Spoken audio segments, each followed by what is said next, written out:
Life for Sami felt like an endless bad dream. A young man in his mid-20s, living on the margins of life, worn down by an unending string of misfortunes. His job barely covered his needs, and his memories were crowded with disappointments. He sat in his small, dull-walled room, staring at an old box he had inherited from his grandfather. The box contained something strange, a small device with knobs and a screen filled with numbers. He had always thought it was just a piece of junk, but he desperately needed an escape from his reality. He picked up the device and turned it over in his hands. Out of curiosity, he pressed one of the buttons, and suddenly, the screen lit up in a suspicious way. Numbers flashed rapidly, and strange electronic sounds began to emanate from it. His heartbeat quickened.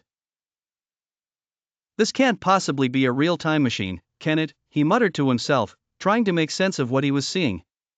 But before he could finish his thoughts, the entire room was engulfed in a whirl of light and sound. He felt as if he was being pulled out of his own body, his limbs gradually disappearing. He wanted to scream, but he couldn't. Moments that felt like an eternity later, he found himself in a strange place. The sky was an unnatural shade of purple, and the buildings around him looked like they came from the imagination of a brilliant architect. He stood there, stunned, trying to comprehend what had happened. Suddenly, a strange man appeared, dressed in a long cloak and adorned with tools that seemed to belong to another world. The man looked at him with piercing eyes and said, "Welcome to the 23rd century.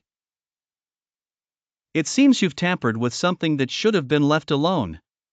Sami, barely able to speak, asked in a trembling voice, "What's happening? How did I get here?" The man responded with a mysterious smile, "That's the easy part. The harder question is, how will you get back?" Sami froze in place. He hadn't realized that this moment would be the beginning of an adventure that would change everything in his life.